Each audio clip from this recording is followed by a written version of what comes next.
ni kuri Top Figa TV. Abakunzi b'ibiganiro bya Top Figa TV turabahaye mwaramutse, abandi turabahaye mwiriwe, banye n'umwe wese aho aherereye.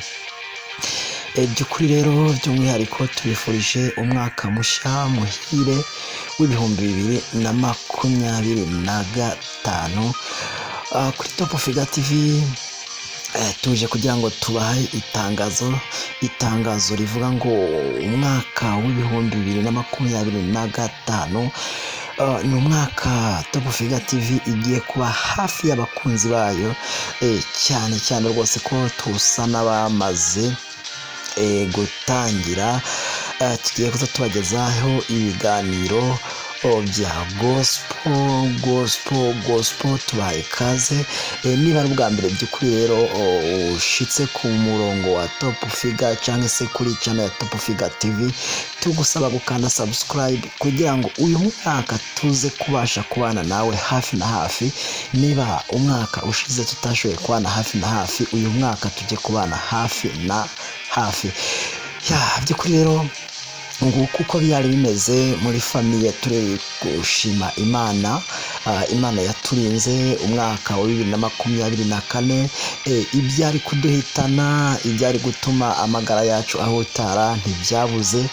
By'ukuri Imana yabaye mu ruhande rwacu, Imana yabaye mu ruhande rwawe, Imana yabaye mu ruhande rwanjye, twese Imana yabaye mu ruhande rwacu, yaraturinze.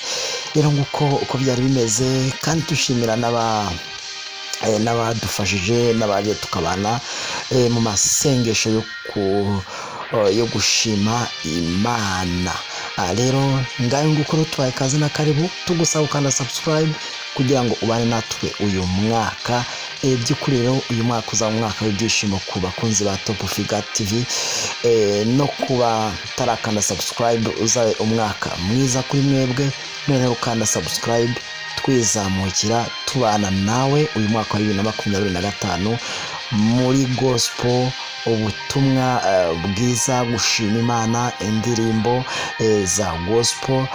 Tuzagerageza kubatumira abatumire batandukanye kuri Top Figa TV, baza kubagezaho ibiganiro bitandukanye by'iyo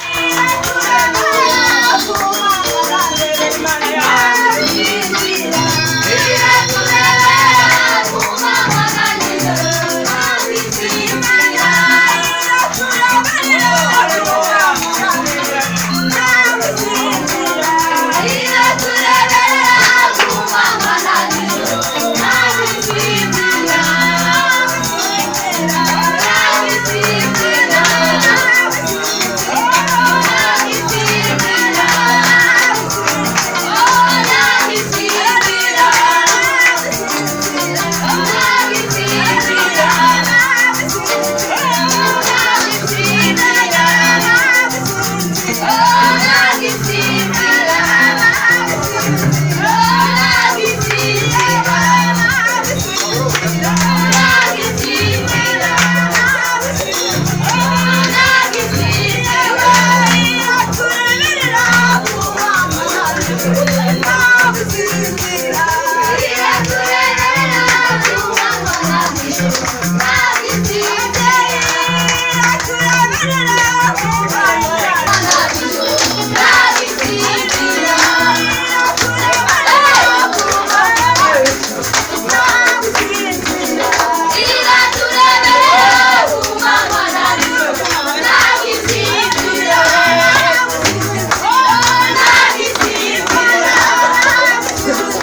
Ramba,